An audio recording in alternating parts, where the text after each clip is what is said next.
डाल के चाहे।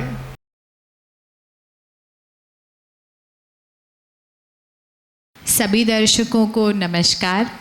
पिछले कुछ दिनों से एक फिल्म है जो काफ़ी सुर्खियों में है, यशराज फिल्म्स की महाराज। उस फिल्म को देख के काफ़ी लोगों के मन में बहुत जिज्ञासा है कि उस फिल्म में कितनी सच्चाई है और काफ़ी प्रश्न भी है। तो आज हम कोशिश करेंगे कि इन सभी प्रश्नों का समाधान हो सके।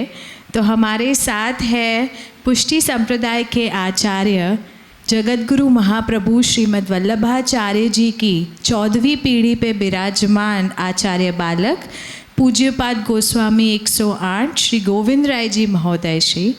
प्रणाम जे। आपका खूब खूब धन्यवाद हमको समय देने के लिए। तो सबसे पहले शुरुआत में मुझे पूछना है कि आपने फिल्म देखी है या नहीं। श्री कृष्णाय नमः। नत्वा श्रीवल्लभाचार्यान् पुष्टिमार्गोपदेशकान् विठ्ठलेशान् गुरुन् स्तौमि बालकृष्ण मम प्रभुन्। श्री गुरुभ्यो नमः। सर्वप्रथम तो मैं आपका खूब खूब स्वागत करता हूँ। बहुत समय से मुझे भी ऐसी इच्छा थी कि ये महाराज फिल्म के विषय में मुझसे मेरे अभिप्राय कोई पूछे, तो आज आपका सहज ही में यहाँ आना हुआ और आज इस विषय पे अपन यहाँ वार्तालाप कर रहे हैं। हाँ, तो मैं आपके पहले प्रश्न का उत्तर ये ज़रूर देना चाहूँगा कि हाँ, मैंने दुर्भाग्य से ये फिल्म देखी और फिल्म देखने के बाद मुझे बहुत दुख हुआ और उस दुख का एकमात्र कारण, सबसे प्रधान कारण ये, कोई अच्छा मैसेज समाज को नहीं गया, कोई ऐसी बात समाज को नहीं बताई जिससे धर्म में उनकी अभिरुचि और बढ़े, धर्म को बचाने का स्वांग ढोंग किया गया कि हम धर्म और संप्रदाय के लिए कुछ नहीं कह रहे हैं इत्यादि इत्यादि। लेकिन जो आहत हुई हैं वो आचार्यों का चरित्र आहत हुआ ऐसा नहीं है। जो भावनाएं आहत हुई हैं वो वैष्णवों की भावनाएं, भावुक जनों की, सनातन धर्मावलंबी आस्तिक जनों की भावनाएं ज़्यादा आहत हुई हैं, क्योंकि पूरी फिल्म में सिर्फ झूठ झूठ और झूठ दिखाया गया है। तो सबसे पहले तो क्योंकि ये फिल्म रिलीज़ हुई उससे पहले बॉयकॉट महाराज ट्रेंड हो रहा था सोशल मीडिया पे, और बैन नेटफ्लिक्स भी ट्रेंड हो रहा था संप्रदाय की तरफ से। तो जब आपने ये फिल्म देखी तो क्यों देखी? क्योंकि उससे तो उसके व्यूज़ बढ़ रहे हैं और काफ़ी वैष्णवों ने भी संप्रदाय के आउट ऑफ क्यूरियोसिटी ये फिल्म ज़रूर देखी होगी, तो इसलिए तो इतने व्यूज़ आए हैं। तो आपने क्यों देखी? आपका ये प्रश्न बहुत सांप्रत युक्ति संगत है, लेकिन मैं इसके पीछे दो कारण आपको बताना चाहूँगा। प्रथम तो मुझे मेरे गुरु की आज्ञा हुई। मैं हैदराबाद रह रहा था और ये फिल्म रिलीज़ होने के 1 या 2 दिन बाद मुझे मेरे पितृचरण का, जो मेरे गुरुदेव भी हैं, उनका मुझे फ़ोन आया और उन्होंने मुझे कॉल पे ये कहा कि बेटा तुम सोशल मीडिया में रहते हो, यूट्यूबर हो, अपने ढंग से संप्रदाय के प्रचार प्रसार के लिए सभाएं करते हो, वैष्णवों से तुम्हारा इतना इंटरेक्शन है, तुम्हें ये ज़रूर देखना चाहिए कि इसमें क्या गलत बताया गया है और या क्या सही बताया गया है, और तुम्हारे पास इसका एक उत्तर होना चाहिए कि क्या ये समाज में लाभदायक वस्तु निर्माण हुई है या वापस धर्म विध्वंसक कुछ बॉलीवुड मसाला आकर ही रह गया है। तो पहले तो गुरु आज्ञा, और दूसरा, जब हमको किसी भी वस्तु का खंडन करना है या किसी भी वस्तु का मंडन करना है, हमको कोई चीज़ को बतानी है सही है गलत है, तो एक शास्त्रीय परंपरा रही है कि पूर्व पक्ष पढ़ो, सामने वाले का मत पहले पढ़ो, क्योंकि आप किसी भी मत का, किसी भी वाद का खंडन तभी कर सकते हो जब आपने उस वाद को पढ़ा है। सांगोपांग या आद्यंत में अगर फिल्म को न देखूं, शायद ऐसा तो कुछ बुद्धि लगाने की फिल्म थी नहीं है कि जिसमें कुछ बुद्धि का संयोजन किया जाए। कूड़ा कर्कश भरा हुआ है तो उसको ऐसे ही देख लिया, लेकिन अगर मैं रिवर्स कर कर के भी, रिवाइंड करके भी देखता कि भाई इसमें क्या व्यवस्थित बताया गया, क्या कहा गया, ये बोला गया, तो भी ये एक शास्त्रीय परंपरा के ही अंतर्गत आता है कि पूर्व पक्ष को आद्यंत समझकर, पढ़कर फिर उसके खंडन में उतरना चाहिए। कहीं ऐसा ना हो कि अपनी ही बात सामने वाला कह रहा और अपन उसी का खंडन कर रहे हों। तो इसलिए ज़रूरी था मेरे लिए कि मैं फिल्म को देखूं। और मैंने जैसे पहले भी कहा कि हाँ, दुर्भाग्य है ये संप्रदाय का, मेरे जैसे धार्मिक आस्तिक लोगों का, कि हमको आज ऐसा सब देखना पड़ रहा है जो केवल काल्पनिक है। बताइए। काल्पनिक से ही मैंने काफ़ी चीज़ें नोट डाउन करी है, तो मैं आपको वो पॉइंट आउट करना चाहूँगी कि पिक्चर की शुरुआत में एक तो ये कहा गया है कि सौरभ शाह की बुक पे बेस्ड है ये पिक्चर, और दूसरा डिस्क्लेमर जो उन्होंने दिया है वो है कि the film does not depict any authenticity और करेक्टनेस ऑफ एनी इवेंट्स और incidents depicted in the film. तो आपके अनुसार अगर ऑथेंटिसिटी की बात करें तो क्या ऐसा कुछ भी था फिल्म में जो आपको लगा कि ये बात सही दिखाई या ऑथेंटिक थी संप्रदाय को रिप्रेजेंट करने के लिए? और अगर कुछ चीज़ें ऑथेंटिक नहीं थी तो आपको क्या क्या चीज़ें आपत्तिजनक लगी? सर्वप्रथम तो जैसे हम ये बात में बार बार एक शब्द ला रहे हैं, संप्रदाय। संप्रदाय कहकर हम सनातन परंपराओं को, सनातन भावनाओं को, सनातन आस्थाओं को और सनातन धर्म में परंपरागत रूढ़िवादिता के साथ जिनकी आज भी निष्ठा है, अपन उन सबका लेंस बहुत छोटा कर दे रहे हैं।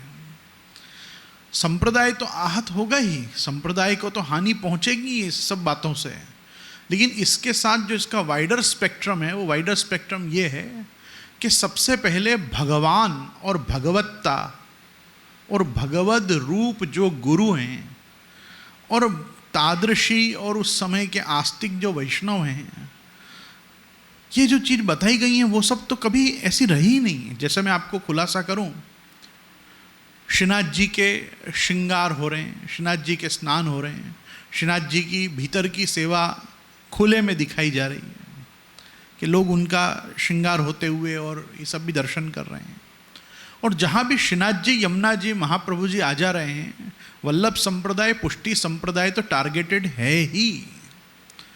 पुष्टि संप्रदाय को तो हानि पहुंचा ही जा रही है। वल्लभ संप्रदाय हमारे शुद्धाद्वैत ब्रह्मवाद का ये जो इतना उज्जवल संप्रदाय है, जिसमें कृष्ण सेवा कृष्ण सेवा कृष्ण सेवा से इतर और कुछ है ही नहीं, वहाँ इस प्रकार से स्वतंत्रतया आचार्यों की इतनी प्रभुता, पहले तो कभी आचार्यों की इतनी इस प्रकार की प्रभुता समाज में नहीं रही है, क्योंकि हमारे मूल पुरुष, हमारे सबके संप्रदाय के मूल प्रवर्तक आचार्य जगत गुरु महाप्रभु श्रीमद् वल्लभाचार्य ने खुद ऐसा कहा है, इति श्री कृष्णदासस्य वल्लभस्य हितम वचा चित्तम प्रति यदाकरण्य भक्तो निश्चिंतताम ब्रजेत। मैं खुद कृष्णदास हूँ और मैं भक्तों को निश्चिंत करने के लिए ये सिद्धांत प्रकट कर रहा हूँ। तो जब हमारे मूल प्रवर्तक आचार्य खुद कृष्णदास हैं, तो हम उनके वंशज हों, उनके अनुयायी हों, या उनके इस मार्ग का अनुसरण करने वाले हम जो भी वर्ग के लोग हैं, हम सब तो दासानुदास हुए। और दासानुदास होकर हम ऐसी हमारी प्रभुता समाज में क्यों बताएंगे कि हमारी जूठन खिलाने का हम किसी को प्रोत्साहन दें, या हमारी ये जो भी उसमें शब्दावली का प्रयोग किया गया, चरण सेवा जैसी कुप्रथा या कुछ। और सबसे बड़ी आपत्तिजनक बात जो मुझे लगी इस पूरे फिल्म में, जो मैं बार बार बोलूँगा, इस इंटरव्यू में भी मुझे कहना पड़ा तो मैं बार बार कहूँगा, आचार्यों से ज़्यादा, एक व्यक्ति विशेष से ज़्यादा समाज का एक गंदा और विकृत स्वरूप बताया गया है कि उस काल के बाप, भाई और पति आग्रहपूर्वक स्वेच्छा से अपनी स्त्रियों को व्यभिचार में प्रवृत्त करने के लिए वो तथाकथित हवेली पे लेके आते हैं, वहाँ उनको छोड़ देते हैं, उनका यौन शोषण या उनके साथ व्यभिचार होता है, और उसका समाज के अन्यान्य श्रेष्ठी वर्ग उसका दर्शन करते हैं पैसा देकर, ब्राइब करके। वो तो इतनी आपत्तिजनक बात है कि किसी भी सांस्कृतिक समाज में अगर मानवता के कुछ हल्के से हल्के मूल्य भी अगर जीवंत रहे हों तो कोई ऐसा काम नहीं करेगा कि अपनी स्वेच्छा से अपनी पत्नी को या अपनी बेटी को या अपनी बहन को या अपनी माँ को लेके आए और उसको कह के इनको इसमें चरण सेवा का जिनको सौभाग्य मिला है, और वो व्यक्ति ऐसा बोल रहा है फिल्म में कि आज मैं चरण सेवा में जाने वाली हूँ, मेरे घर में आज लापसी बनवाओ।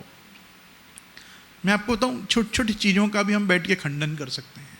अगर इस फिल्म को ऐसा सीरियल वाइज में बोलूँ, जबकि मैं इतना समय इस कूड़ा स्क्रैप में इतना मेरे बुद्धि लगा के मेरे भगवत सेवा और भगवत चिंतन के समय को कम करना नहीं चाहता हूँ, लेकिन जैसे मैं आपको बताऊँ, लापसी भी हमारे यहाँ का शब्द नहीं है, क्योंकि लापसी हमारे यहाँ सीधे गाय के लिए होती है। हमारे यहाँ सीरा बनता है संप्रदाय में, और उसको भी अपने यहाँ कटोरी की सेवा या मान भोग ऐसा कुछ बोला जाता है, उसकी गोपनीयता को बनाए रखने के लिए सामग्री की। लापसी नहीं, लापसी मतलब कंडीशनड है कि अगर ठाकुर जी अरोग लेंगे फिर इसमें से कोई प्रसाद नहीं लेगा, ये गाय को जाएगी, क्योंकि गाय के नाम का हमारे यहाँ ठाकुर जी भी नहीं अरोगते। ठाकुर जी अरोग लें फिर बोला जाता है कि हाँ ये गाय के लिए है, पहले नहीं बोला जाता है। तो ऐसा हमारे यहाँ लापसी का ऐसा कोई वो नहीं है। दूसरा, कहाँ की ट्रेडिशन, अगर वो उस समय का बॉम्बे दिखाया गया है, 1862 का यदि बॉम्बे है तो वो ढंग का बॉम्बे उस समय नहीं है जिस ढंग का डिपिक्ट किया गया है। दूसरा, बॉम्बे हो ना हो, भाटिया कम्युनिटी जो ढंग की बताई गई है, और भाटिया कम्युनिटी में पहले से इस प्रथा में आधे लोग जुड़े हुए हैं, आधे लोग इसके विरोध में, मतलब कहीं से पिक्चर कुछ मिल नहीं रही है। जब करसनदास मूल जी नाम का वो शख्स आके आचार्य के सामने, गुरु के सामने बोलता है कि मुझे जूठन नहीं चलती, वो चाहे अन्न की हो कि चाहे स्त्री की हो, लेकिन ध्यान देंगे तो पहला सीन ही फिल्म का जब वो बड़ा हो जाता है तो ये होता है कि उस समय के तत्कालीन एक अनटचेबल अछूत के पास से वो चटनी मांग के खाता है, और वो कहता है हाँ मुझे चलेगा, तेरे में से भी चलेगा, जिसमें छुआछूत दिखाई गई है उस काल की, जबकि सनातन धर्म में ये व्यवस्था भी नहीं रही है। मैं तो इसका भी खंडन करता हूँ।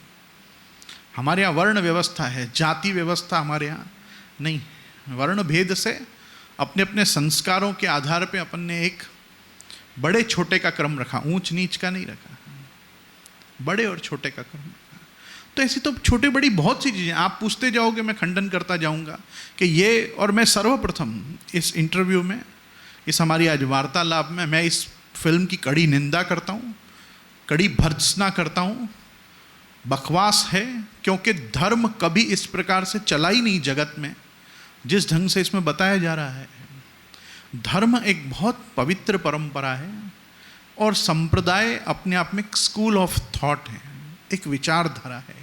हम सब पुष्टि मार्ग के प्रणेता श्री महाप्रभु वल्लभाचार्य चरण की दृष्टि से अतस्तु ब्रह्मवादेन कृष्णे बुद्धिर्विधीयताम, हम भगवान कृष्ण को भी ब्रह्मवाद की बुद्धि से देखते हैं, और हम कृष्ण के लिए बार बार दो शब्द बोलते हैं, एक परब्रह्म तु कृष्णो ही, और दूसरा कृष्णात् परम नास्ति दैवम वस्तु तो दोष वर्जितम।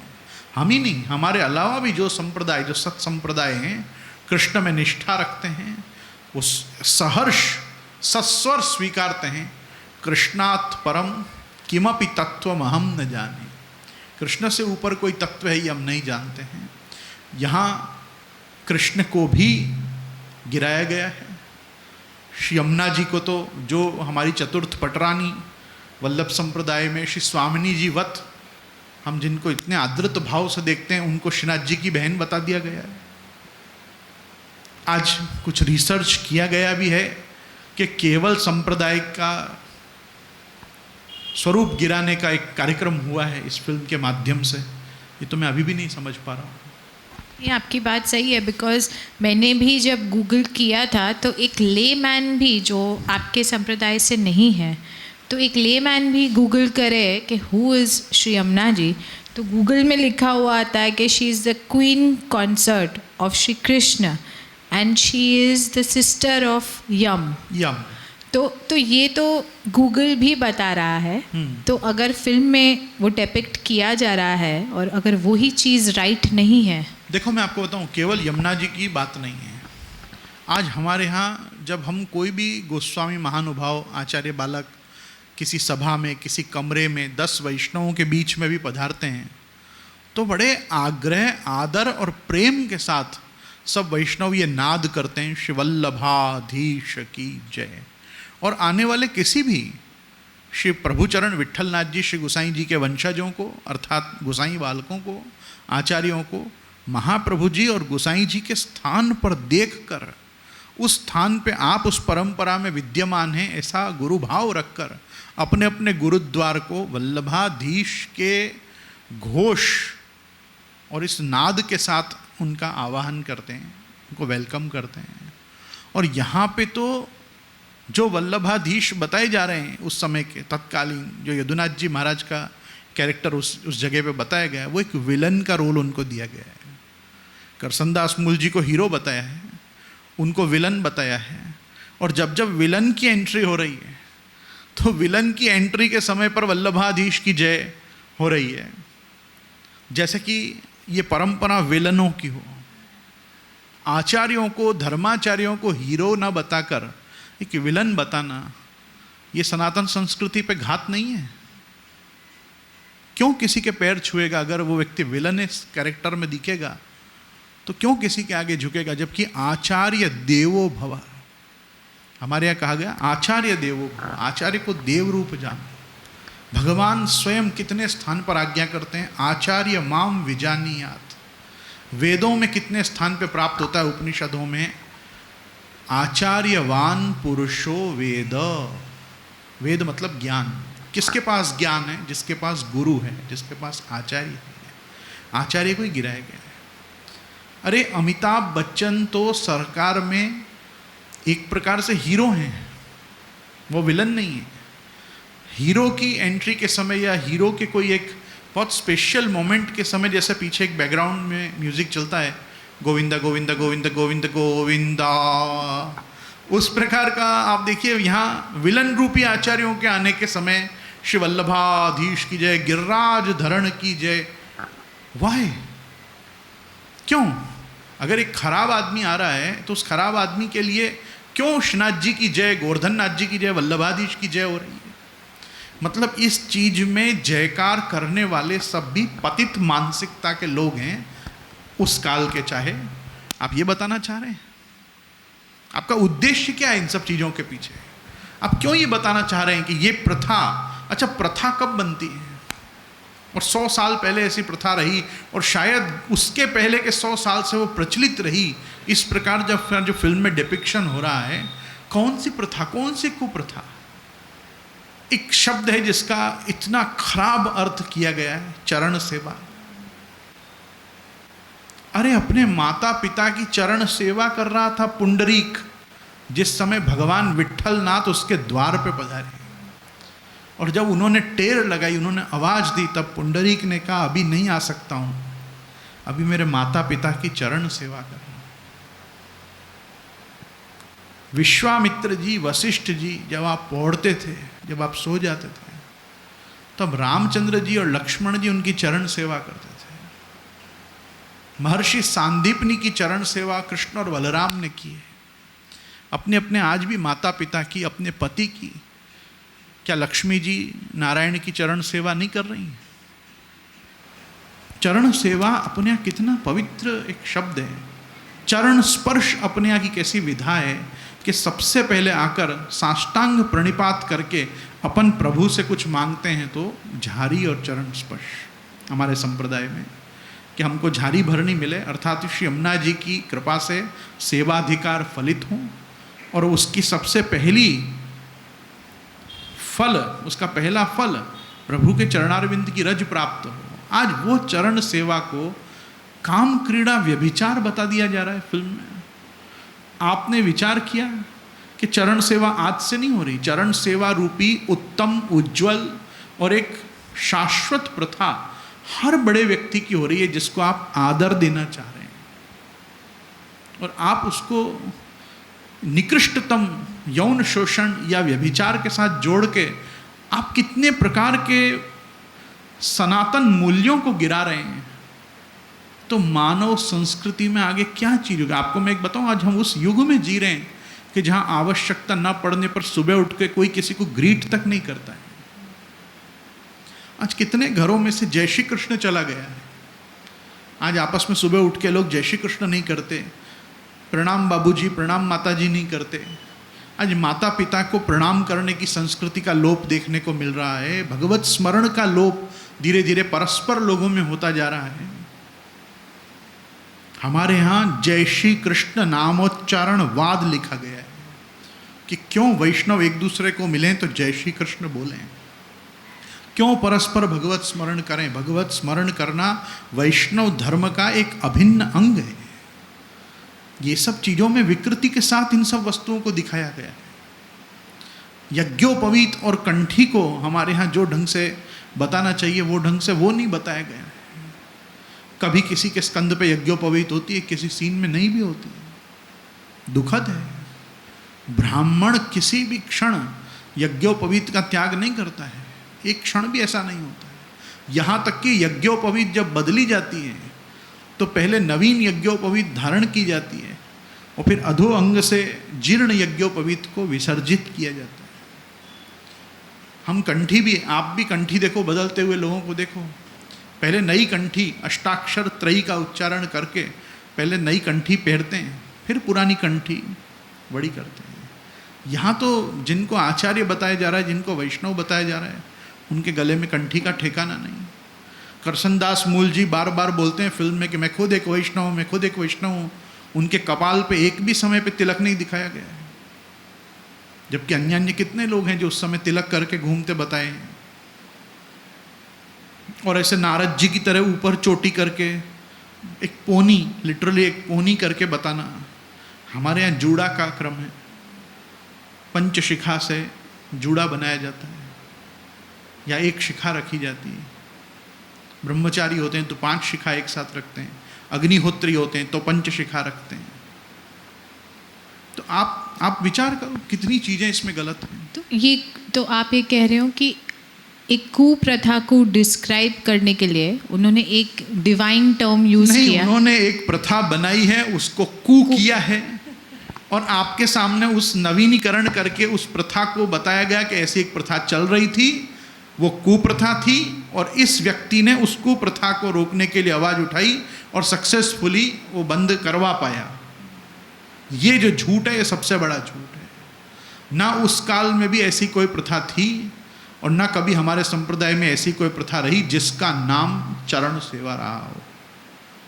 चरण सेवा तो आज भी गुरुजनों की भक्तजन करते ही हैं और वो एक अच्छी प्रथा है। और वो अच्छी प्रथा इसीलिए है क्योंकि गुरु की चरण रज बिल्कुल उसी प्रकार से धारण करने का विधान है जैसे हम भगवान की चरण रज या चरणामृत लेते हैं। ऐसा थूक थूक के अधरामृत नहीं दी जाती। अधरामृत को भी कितना खराब बताया गया है। भगवान का उच्चिष्ट, गुरु का उच्चिष्ट, जिसको अपन लेफ्ट ओवर कहते हैं, वो ऑटोमेटिक अधरामृत होता है। जो हमने प्रभु को सामग्री भोग धरी है, वो जब भोग सरे, जब भगवान ने उसको अरोग लिया, तो प्रत्येक प्रसाद, जिसको आप प्रसाद बोल रहे हो ना, उस प्रसाद का ही और अच्छा टर्म अधरामृत है। हर प्रसाद अधरामृत है। भगवान की जूठन उच्चिष्ट भोजनो दासस्तव मायाम जय मई। उद्धव जी का वचन है भागवत जी में, वो कहते हैं कि हे प्रभु, हम जितने भी आपके भक्त हैं, जीव हैं, हम आपकी जूठन खा के आपकी माया को जीत पाते हैं, नहीं तो आपकी माया को जीतना कठिन है। तो भगवान के उच्चिष्ट को जहाँ अधरामृत कहा गया है, वहाँ किसी व्यक्ति का किसी पात्र में थूकना और उस थूके हुए चीज़ को ले जाके अन्य प्रसाद के तपेलों में मिला देना, उसको वहाँ अधरामृत देना बताया गया है। हमको बहुत ग्लानि हो रही है कि धर्म को इस ढंग से बताकर सत संप्रदायों को बिगड़े हुए रहे हैं या आज भी बिगड़े हुए हैं, ये बताने की मानसिकता केवल बॉलीवुड की ही हो सकती है।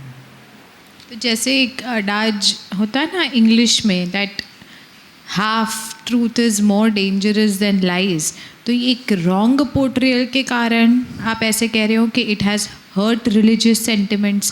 क्योंकि मैं कह रहा हूँ कि ये झूठ ही है। चाहे वो सौरभ शाह की पुस्तक हो, उन्होंने भी फ्रीडम ऑफ एक्सप्रेशन के नाम पर अपने कल्पना के घोड़े दौड़ाए, और जो कल्पना के घोड़े उन्होंने दौड़ाए उसके बाद ये फिल्म के निर्माताओं ने तो कल्पना के खच्चर दौड़ाए हैं। निकृष्ट कौम के घोड़े जो होते हैं, खच्चर, म्यूल्स, उनको भगाया गया है। इसमें तो हॉर्सेस भी नहीं भाग रहे हैं। और सबसे बड़ी वस्तु यह है, मैं आपसे आग्रह करना चाहूँगा, दुनिया में दो ही वस्तुएं हैं, सत्य और असत्य। अर्ध सत्य जैसी कोई बात नहीं होती। अर्ध सत्य भी मिथ्या ही है। अर्ध सत्य भी मिथ्या ही है। अगर आप सत्य बोल रहे हैं तो आप सत्य बोल रहे हैं, नहीं तो आप झूठ बोल रहे हैं। इन दो के अलावा ना सतो विद्यते भावो, ना भावो विद्यते सता। भगवान ने गीता जी में स्पष्ट कह दिया है, जो सत्य है उसका कभी अभाव नहीं होता, और जो झूठ है उसका तो कोई भाव है ही नहीं। या तो हम ये कह सकते हैं फिल्म में सच्चाई दिखाई है, या ये हम कह सकते हैं नहीं दिखाई है। यहाँ तक सच बताया है और यहाँ के बाद झूठ है, ये बात ही झूठ है। इसलिए मैं पहले ही कहा आपसे, ये फिल्म में सिर्फ झूठ बताया गया है। महाराजा लाइबल केस हुआ है, 1862 में हुआ है। आप ये कहते हैं कि अगर महाराजा लाइबल केस के आधार पर फिल्म है, तो जो प्रतिवादी के संवाद हैं वो वादी को दे दिए गए और वादी के संवाद हैं वो प्रतिवादी को दे दिए गए। जैसे कि ब्रह्म संबंध का जो अर्थ वास्तव में in the Maharaja libel case Maharaj Shri Yadunath ji ने और उनके समर्थकों ने कहा था, उससे विपरीत ब्रिटिश कोर्ट में प्रेजेंट किया करसनदास मूलजी ने। और करसनदास मूलजी ने वहाँ ये बताया कि ये जो महाराज कम्युनिटी है, ये इतनी गई गुजरी कम्युनिटी है कि ये हर वैष्णव का, हर भक्त का भगवान के प्रति जो सर्वसमर्पण है ये खुद स्वीकार करती है, खुद को स्वीकार कराती है।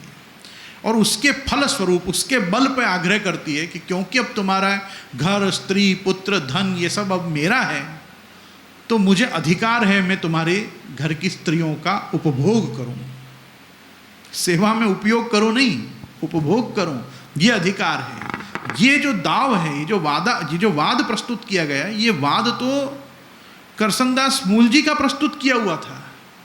और फिल्म में वो आचार्य से पूछता है, क्यों आप ऐसा गलत अर्थ ही बताते हैं ना?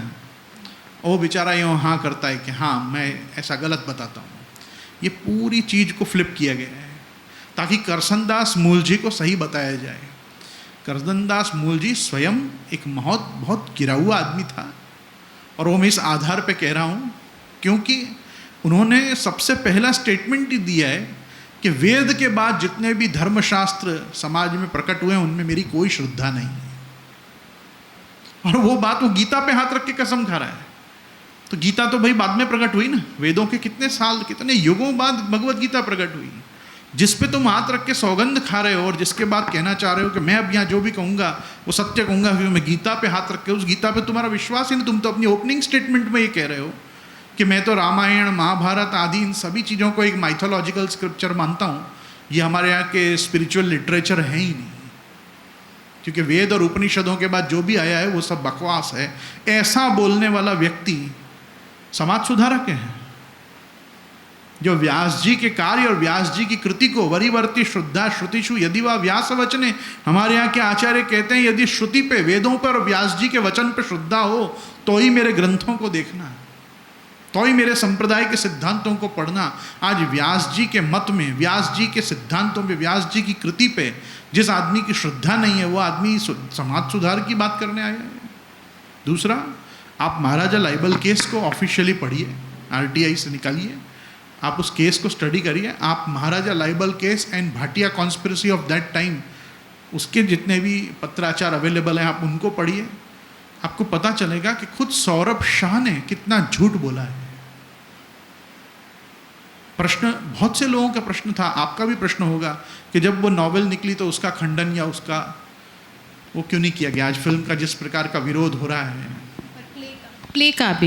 प्ले भी एक आया था, तो कोर्ट में भी उन्होंने यही पूछा कि जब सौरभ शाह की बुक का विरोध नहीं किया, जब प्ले का विरोध नहीं किया, तो ये भी फ्रीडम ऑफ एक्सप्रेशन है। और महाराज लायबल केस तो हुआ ही था, तो why is our film being targeted? Maharaja libel case हुआ, लेकिन उस काल के आचार्य श्री यदुनाथ जी महाराज खुद उसके ओपोनेंट थे। उन्होंने ही दाव रखा था, उन्होंने ही कोर्ट में जाके कहा था कि ये व्यक्ति जो मेरे खिलाफ पत्राचार कर रहा है, जो सभाएं कर रहा है, लोगों को एकत्रित करके जो बोल रहा है, वो झूठ बोल रहा है। संप्रदाय में इस प्रकार की कोई गतिविधियां नहीं चल रही हैं जो ढंग की बताई जा रही हैं। और उनका वो वाद, उनका वो दावा खारिज कर दिया गया कि नहीं भाई ऐसा कुछ भी नहीं है, उल्टे मानहानि तो इसकी हुई है, इसका इतना खर्चा हुआ है, इसको इतना खर्चा दीजिए आप। कोर्ट ने और बालक को, उस समय के आचार्य बालक को उसको देना पड़ा। वो हारे केस, लेकिन वो कौन सा केस हारे? खुद के मानहानि का केस हारे, संप्रदाय के सिद्धांतों का केस नहीं हारे। लेकिन जो हानि तब भी हमको पहुंचाई गई वो ये पहुंचाई गई कि तत्कालीन आर्य समाज के प्रवर्तक और उनके अनुयायी,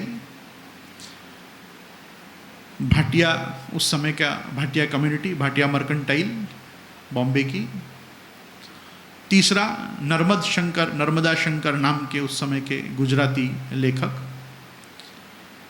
और भी अन्य ऐसे बहुत से लोगों ने इनको करसनदास मूलजी को खड़ा किया कि इस समय पर पुष्टि संप्रदाय जो अपनी सर्वोत्कृष्ट, यूँ समझो चरम दशा पे चल रहा है, जिसका प्रचार प्रसार, जिसके द्वारा विष्णु भक्ति, कृष्ण भक्ति, वैष्णव धर्म काफ़ी मात्रा में बढ़ रहा है, इसको कैसे रोका जाए। और इसकी टोटल फंडिंग खुद ब्रिटिशर्स ने की।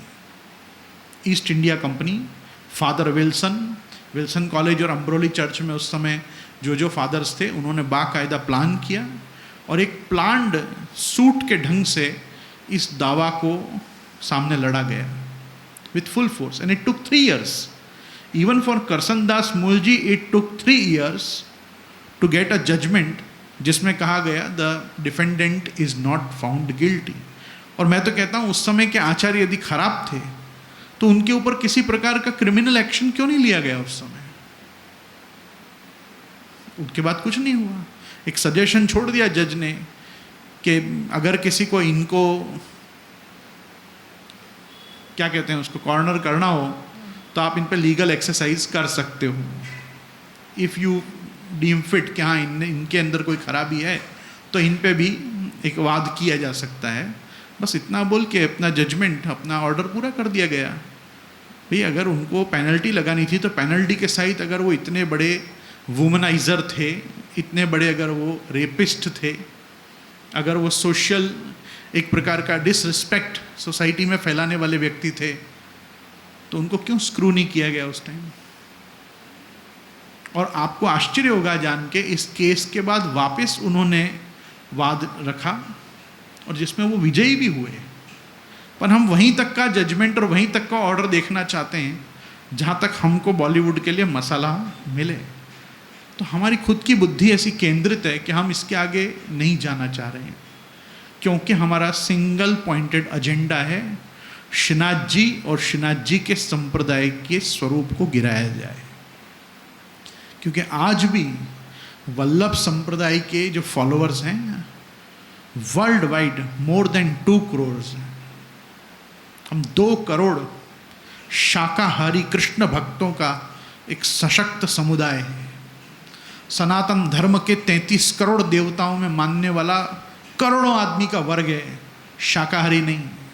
हम आज भी सात्विक जीवन जीने वाले, भगवान नारायण को, विष्णु को, राम कृष्ण को परम तत्व मानने वाले, पूरे दिन हरि नाम से लेकर कृष्ण नाम संकीर्तन करने वाले, कृष्ण सेवा करने वालों का हम एक समाज हैं, समुदाय हैं, जो ग्रह सेवा के आग्रही हैं और जिन्होंने कभी भी मंदिर जाने का विरोध नहीं किया। यहाँ सबसे पहली समस्या ही ये है कि मंदिरों के गेट बंद कर देना, बाहर किसी भी देव पूजा का प्रचलन शुरू करा देना, पेड़ के नीचे भी भगवान पधरा के वहाँ आरतियाँ शुरू करा देना, धर्म शास्त्र, आगम शास्त्र, संहिता, सभी चीज़ों के उल्लंघन का अगर कोई ड्रामा देखना हो तो आप महाराजा फिल्म देख सकते हैं। बाकी इसमें संप्रदाय तो है ही नहीं, क्योंकि संप्रदाय का आर्किटेक्चर ही नहीं है। सबसे पहले जिसको हवेली बताया गया, हमारे यहाँ की हवेलियाँ उस ढंग की होती नहीं। ना उनके द्वारा दिखाए जाने वाला स्थान स्वामीनारायण मंदिर जैसा ही लग रहा है, ना वो जैन मंदिर जैसा ही लग रहा है, ना वो पुष्टि मार्गीय मंदिर अथवा हवेली जैसा लग रहा है। किसी अमीर राजा महाराजा के रईस अय्याश जागीरदार की हवेली बताई गई हो तो वो एक और बात है, वो एक आचार्यों का सदन तो नहीं बताया गया। सही बात है। बट अगर हम मेरे दूसरे पार्ट ऑफ द क्वेश्चन पे आएँ कि प्ले का विरोध नहीं किया, बुक का विरोध नहीं किया, जबकि ये फिल्म की स्क्रीनिंग के बाद मेरी डायरेक्टर से भी बात हुई थी और वो जब फिल्म में डिस्क्लेमर भी 15 सेकेंड्स का by the end of the film है कि ये एक व्यक्ति विशेष को टारगेट कर रही है फिल्म, ना कि किसी संप्रदाय पे को जज कर रही है। और वैष्णव संप्रदाय तो फ्लरिशिंग है ही उसके इतने सालों बाद भी। और डायरेक्टर ने भी कहा कि ये एक उसने जो शब्द प्रयोग किया था एज एन एग्जाम्पल, वो मैं यूज़ करूँगी कि it was about one rotten apple, not the whole basket. And उसने ये भी कहा है एक इंटरव्यू में कि सौरभ शाह की बुक में जो एग्जैजरेशन था वो फिल्म में काफ़ी मात्रा में कट करके फिल्म में यूज़ ही नहीं किया गया, बिकॉज़ उसको लगा कि गुजराती जो बुक थी सौरभ शाह की उसमें अमुक चीज़ें थी जो रिलीजियस सेंटिमेंट्स को हर्ट करे। हैविंग सेड दैट, अगर वो लोग ये डिस्क्लेमर डाल रहे हैं कि एक व्यक्ति विशेष पे है, समुदाय पे नहीं, तो आप कैसे कह सकते हो कि ये समुदाय को ही हर्ट हुआ है या हानि पहुंची है? इसका सबसे बड़ा आधार ये है कि वो व्यक्ति विशेष जो बताए गए हैं वो एक समाज के गुरु के रूप में दर्शाए गए हैं। गुरु हमेशा सद्गुरु ही होता है। आपने कभी ऐसा नहीं सुना होगा कि बुरे गुरु, असद्गुरु, मिथ्या गुरु।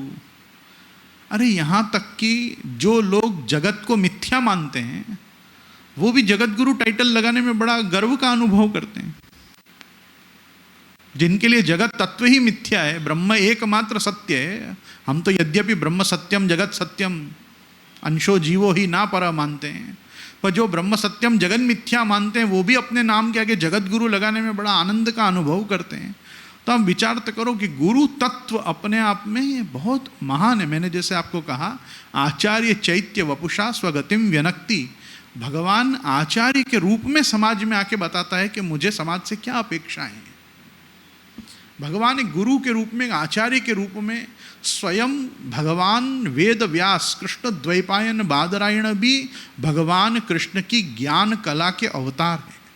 भगवान व्यास के रूप में भी अवतरित होते हैं, नारद जी के रूप में भी अवतरित होते हैं। भगवान के ये सब 24 अवतारों में से सनकादि ऋषि अवतार हैं, कपिल देव जी अवतार हैं, ऋषभ देव जी अवतार हैं, नारद जी अवतार हैं, वेदव्यास जी अवतार हैं। आप भगवान के 24 अवतारों में देखेंगे तो कितने बार तो भगवान केवल गुरु बनकर आए हैं। वामन और परशुराम जी के रूप में आप ब्राह्मण अर्थात गुरु बन के आए हैं। तो आज आप सबसे पहले तो एक गुरु को और गुरु डम को ही गलत बता रहे हैं कि भाई देखो यहां से विकृति शुरू हो रही है, ये आदमी विकृत है। मतलब इसकी जो भावनाएं, इसकी मान्यताएं, इसके उपदेश, इसका आचरण, इसकी कृति, इसके द्वारा समाज में जो भी प्रकार का उपदेश हो रहा है वो सब मलिन है। ये मैसेज तो फिल्म से जा ही रहा है ना। और आप पूछ रही हैं मुझसे कि इसमें संप्रदाय आहत कैसे नहीं हो रहा है। अरे संप्रदाय तो आहत हो ही रहा है। इस संप्रदाय में ऐसे आचार्य हुए हैं, अगर कोई ये बोलेगा तो क्या संप्रदाय आहत नहीं होगा? मैं तो ये डायरेक्टरों से, प्रोड्यूसरों से पूछना चाहता हूं कि 1862 का कौन सा इतना चिरंजीवी मनुष्य इनको मिल गया जिसने बताया यदुनाथ जी महाराज खराब थे? 150 साल कौन जीवित रहा है ये बताने के लिए कि उस समय यदुनाथ जी महाराज खराब रहे थे? मैं कहता हूं ये भी झूठ है। यदुनाथ जी महाराज एक बहुत सेवा परायण, भगवान निष्ठ, भगवान नाम परायण एक आचार्य रहे हों, और उनको इन सबों ने मिलकर इस प्रकार से आहत किया हो कि उनको मानहानि का दावा करना पड़ा, और मानहानि का दावा वो बेचारे खुद हार गए। आज जिनके प्रति अपने को खुद दया और करुणा होनी चाहिए, आज हम उनको ही कह रहे हैं कि उसको कटघरे में बुलाओ और पूछो कि उसने ऐसा क्यों किया। और मैं आपसे एक चीज़ बहुत आनंद के साथ पूछना चाहता हूँ, चलो मान लिया जाए कि इसमें एक आपके संतोष के लिए मान लिया जाए कि इसमें कुछ सत्यता रही है, और जिस सत्यता का एक स्वरूप यह है कि जब वो कोर्ट में आते हैं और कोर्ट में आके वो नकार देते हैं कि मैं कटघरे में नहीं रहूँगा, मैं तो मेरे सिंहासन रूपी सांगा माची पर बैठकर ही वाद लड़ूंगा।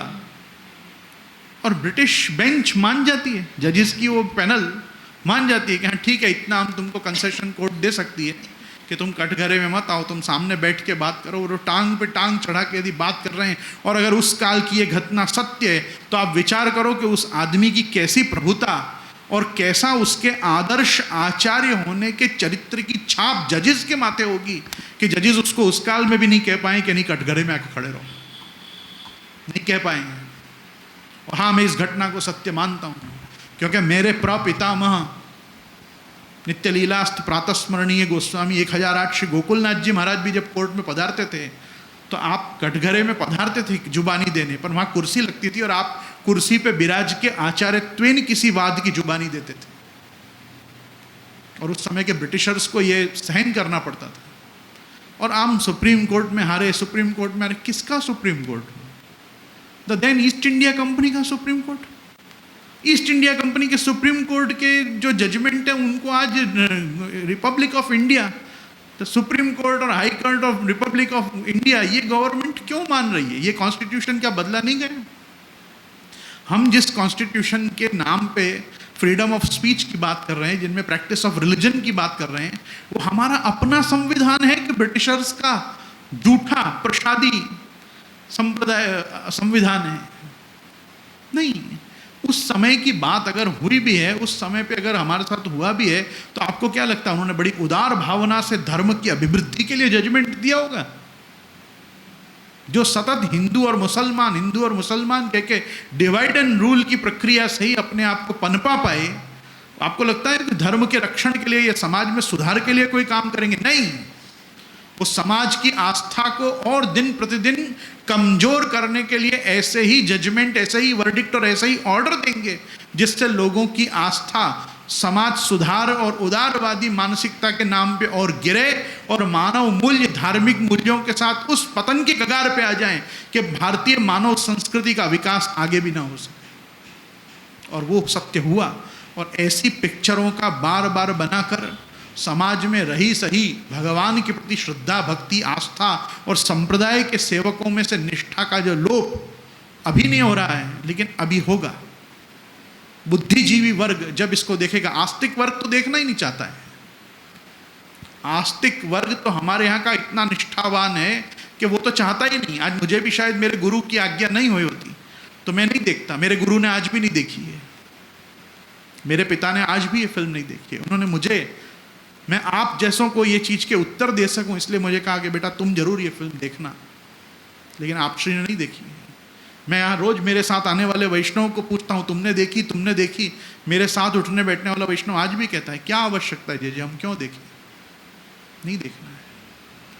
आज जिनको हम महाप्रभु जी के स्थान पे देख रहे हैं, उनको व्यभिचार करते देखने में हमारे को क्या आनंद आएगा? हम कितना दुखी होंगे, हमारा कितना करुण क्रंदन हमारे रोष के रूप में बाहर आएगा।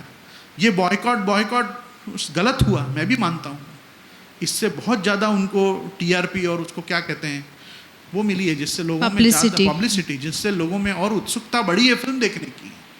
यदि हमने सौरभ शाह की नॉवल की तरह, या उस समय आप जो बता रही हैं जो ढंग का प्ले हुआ, एक थिएटर हुआ इसका, वो ड्रामा का, यदि हमने उसी प्रकार से इसकी उपेक्षा की होती तो मुझे आज भी नहीं पता चलता ये फिल्म कब आई और कब चली गई।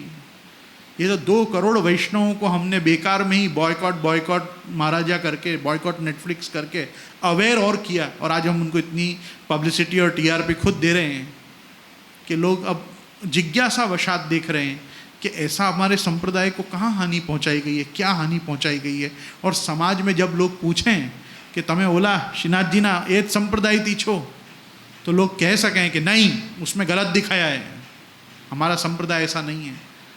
देख भी रहे हैं तो सिर्फ इस भावना से देख रहे हैं ताकि पलट के जवाब दे सकें, ना हमारे यहाँ ये था, ना हमारे यहाँ ये है, और ना हमारे यहाँ हम ये होने देंगे, क्योंकि हम एक सभ्य, शालीन, सुशिक्षित, सुसंस्कृत समाज का हिस्सा हैं।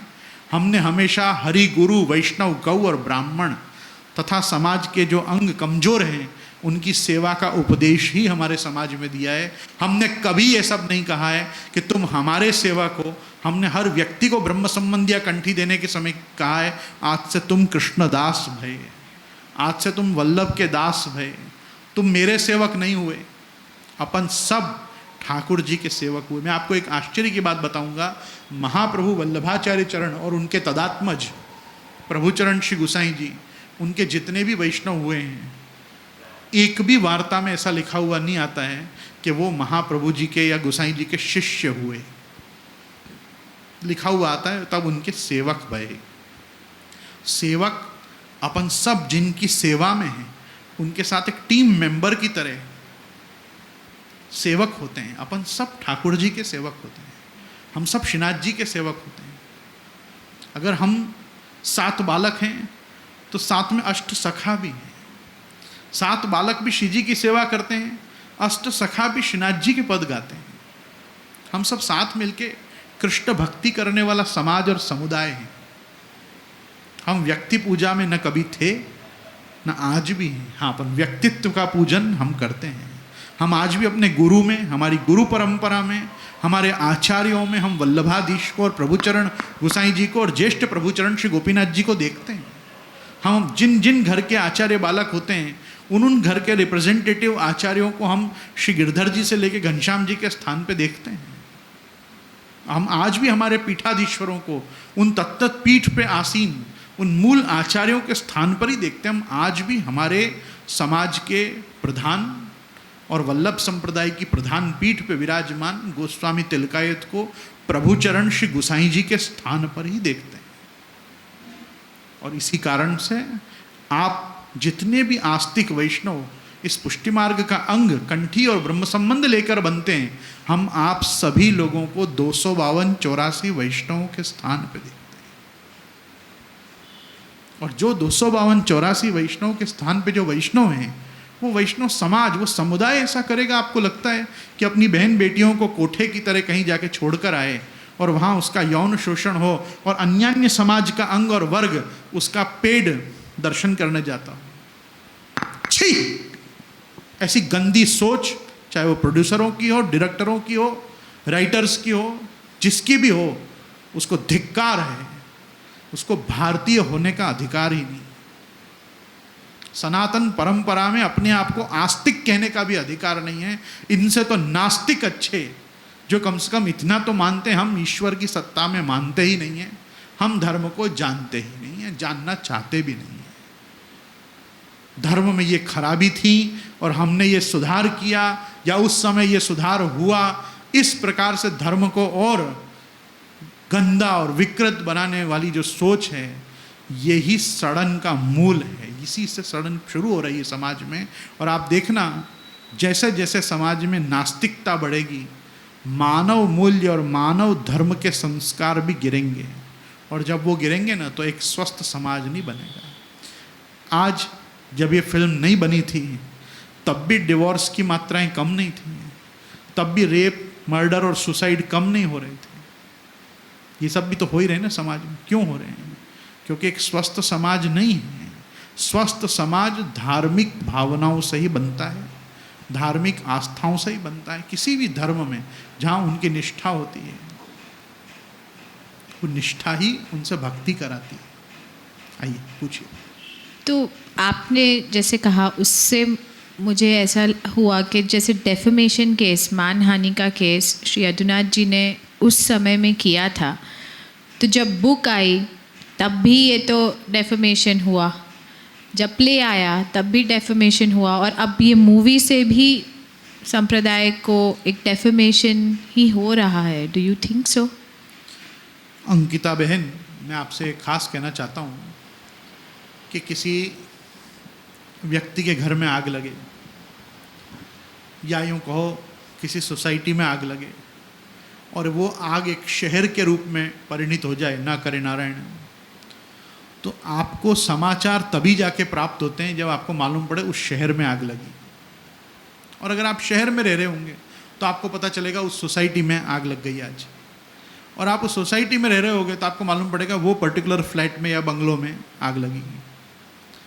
कहीं कोई चिंगारी भड़की और उसने आग का रूप ले लिया, वो सैटेलाइट से पूरे जगत को मालूम हो ऐसा कोई ज़रूरी होता नहीं है। जब ये बुक निकली तब कुछ लोगों को पता चला होगा, जब ड्रामा हुआ तो कुछ ज़्यादा लोगों को पता चला होगा, लेकिन जब एक OTT प्लेटफॉर्म पे एक फिल्म के रूप में कोई वस्तु आ रही है तो सोशल मीडिया और इलेक्ट्रॉनिक मीडिया के प्रभाव से सबको पता चला, और तब जाके तो ये पता चला कि ऐसा कोई ड्रामा भी हुआ था और ऐसी कोई पुस्तक भी किसी ने लिखी है। बुरी बातें जल्दी फैलती हैं, मैं ये बात मानता हूँ, पर बुरे लोगों में ही फैलती है। जिनमें खुद बुराई होती है ना, वो बुराइयों के पास जाते हैं। जो व्यक्ति नशा नहीं करता है वो नशेले पदार्थों के पास नहीं जाता है, नशेले पदार्थों के पास वही जाता है जिसको ससंकल्प नशा करने की इच्छा है, जिसको महाराज के नाम पर, संप्रदाय के नाम पर, जिनको हवेली के नाम पे, मंदिर के नाम पे सनातन धर्म की हानि करनी है, वही इस प्रकार के आयोजनों का एक अंग बनता है। अब यहाँ हमको अगर पूछा जा रहा है भाई सौरभ शाह की पुस्तक का विरोध क्यों नहीं हुआ, अरे उसने ऐसी कोई पुस्तक लिखी, हमको यही नहीं मालूम था, क्योंकि उसका सर्कुलेशन आस्तिक लोगों में नहीं हुआ। उस पुस्तक को भी नास्तिकों में ही फैलाया गया था, जिनका ऐसे ही धर्म से कोई अभिरुचि नहीं थी, जिनको एक नवल कथा के रूप में, एक नॉवेल के रूप में मसाला पढ़ने की आदत है, मसाला पढ़ रहे थे, आनंद ले रहे थे। ये इतना हानिकारक रूप एक फिल्म के रूप में बनेगा, ये तो जब फिल्म का आने का हमको सूचना मिली, और मैं तो ये वापस कहूँगा, हमने अगर ये बॉयकॉट इतनी गेम नहीं खेली होती सोशल मीडिया पे तो इतना इसको इतनी पब्लिसिटी मिलती भी नहीं, इतनी एडवर्टाइजमेंट होती भी नहीं। संप्रदाय की ये गलती रही कि संप्रदाय के लोगों ने इसको बहुत हाइप किया, और मैं समझता हूँ अब विचार कर रहे हैं कि इसको कैसे रोका जाए, बैन किया जाए, क्या किया जाए। ये सब की आवश्यकता नहीं है। महाराजा लाइबल केस को खुली किताब की तरह लोगों के आगे पब्लिश करा दो, अपने आप लोगों को पता चल जाएगा सच क्या है और झूठ क्या है। ये तो हमारे समाज ने अभी तक प्रॉपरली महाराजा लाइबल केस का वर्ड टू वर्ड, वो केस के समन्स से लेकर उस केस के ऑर्डर तक की प्रोसीडिंग्स को, केस प्रोसीडिंग्स को, कोर्ट प्रोसीडिंग्स को देखा नहीं है। इसलिए ये सब प्रश्न आपको भी उठ रहे हैं। अगर आप महाराजा लाइबल केस पढ़ चुके होते तो आज आप मेरे पास ये प्रश्न लेकर भी नहीं आते, क्योंकि हमने वो केस क्या था वही स्टडी नहीं किया।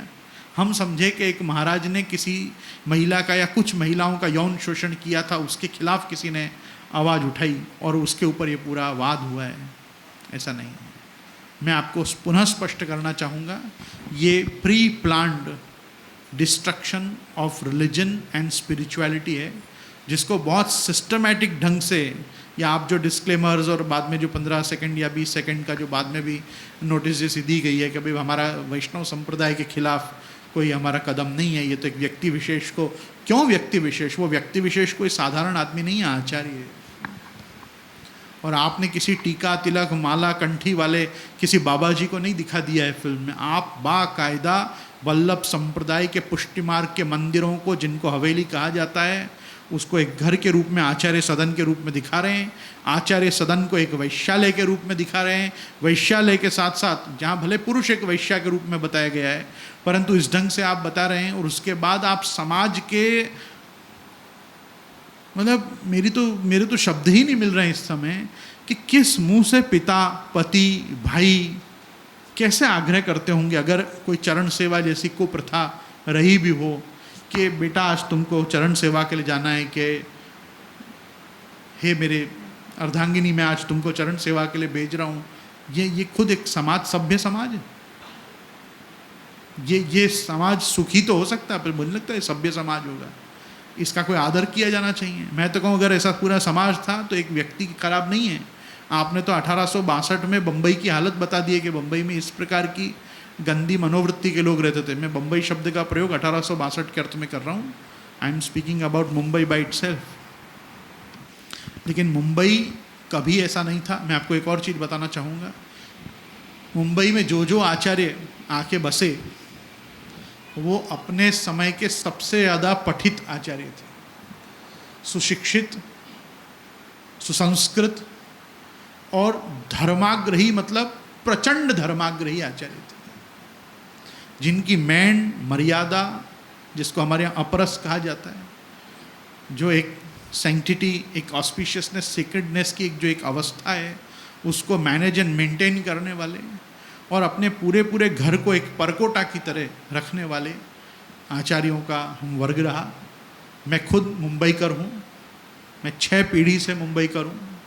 आज मेरे प्रपितामह के दादाजी नित्यलीला श्री गोवर्धनेश जी महाराज अपने प्रभु को जतिपुरा से पधरा कर मुंबई पधारे थे।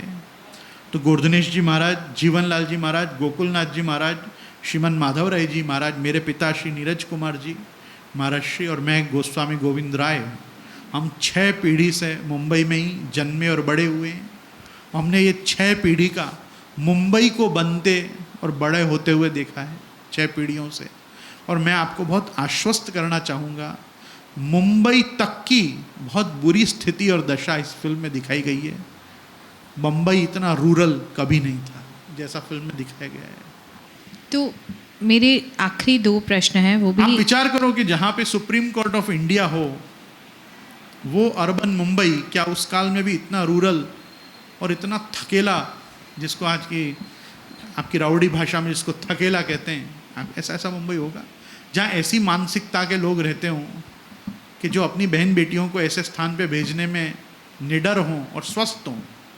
जबकि उस काल में फिल्म के पहले सीन में ही उनको घूंघट लेते दिखाया गया है, जिससे भी करसन दास को प्रॉब्लम थी कि ये घूंघट की प्रथा भी बंद करो। घूंघट, चादर या पर्दा के विषय में तो मैं इसलिए कुछ नहीं बोलूँगा क्योंकि भारत में भारतीयों के साथ की एक विडंबना ये भी है कि घूंघट है तो वो बंधन है और हिजाब है तो वो धार्मिकता है।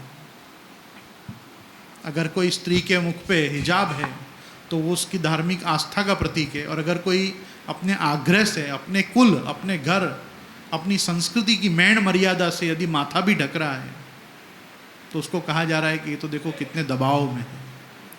तो हम जहाँ पे स्त्री को अपनी पारंपरिक सांस्कृतिक वेशभूषा में देखकर उस पर सामाजिक दबाव मानते हों, और जहाँ सामाजिक दबाव को देखकर हम धार्मिक आस्था का प्रतीक मानते हों, ऐसे दोगले समाज में हम आज जी रहे हैं। इसलिए मैं घूंघट पे तो कोई शब्द बोलना नहीं चाहूँगा।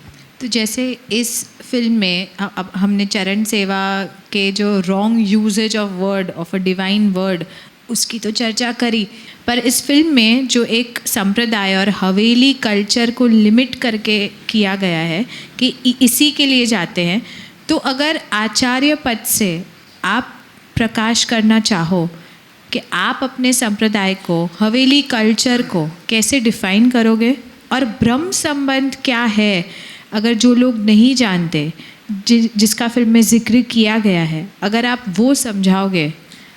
जैसे आपने हवेली के विषय में प्रश्न किया, हमारे यहाँ पुष्टि मार्गीय मंदिरों को हवेली कहते हैं, ये मान्यता भी गलत है।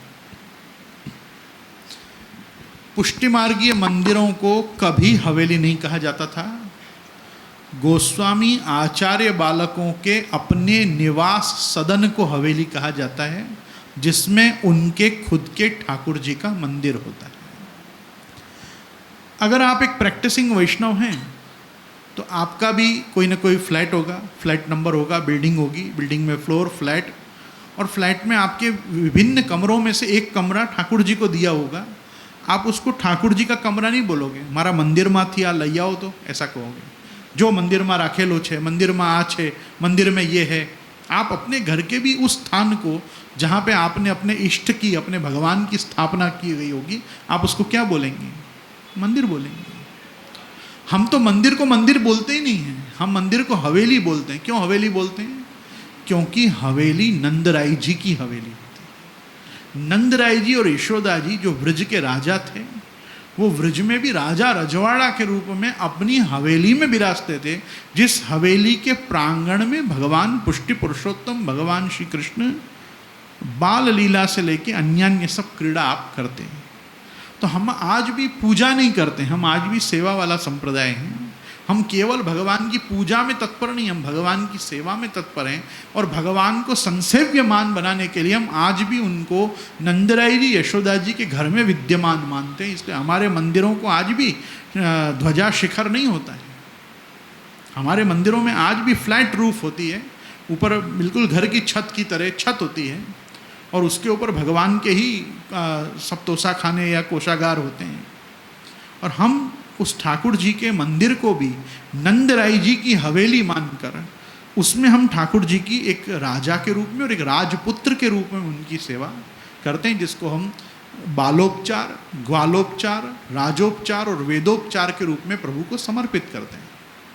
हमारी जो भी सेवाएं हैं दैनंदिनी अष्टयाम सेवा, उनको हम भगवान को एक ग्वाल, बाल, राजा और परमात्मा के रूप में हम उनका पूजन करते हैं, जिस पूजा के पूरे क्रम को हमारे यहाँ सेवा कहा जाता है। तो पहली वस्तु तो मैं आपसे ये कहना चाहूँगा, हमारे यहाँ पूजा नहीं है इसलिए मंदिर नहीं है। इसलिए मंदिर का हमारे यहाँ का पर्यायवाची शब्द एक हवेली हो चुका है। जो हवेली आचार्यों की है, भगवान की नहीं है। उसमें भगवान का मंदिर है और मंदिर में भगवान विद्यमान है। अब आप पूछोगे इतने प्रोसीजर की क्या ज़रूरत है, तो मैं आपको सहज कहूँगा, मैं मंदिर में नहीं रह सकता, मैं इंसान हूँ, मैं भगवान नहीं। मैं किसी मंदिर को अपना एड्रेस नहीं बता सकता, मैं इस मंदिर में रहता हूँ। मंदिर में कौन रहता है? ईश्वर, देवता, परमात्मा का मंदिर होता है, मनुष्यों का मंदिर नहीं होता, मनुष्यों का घर होता है। इसलिए हमारी हवेली होती है, हवेली में मंदिर होता है।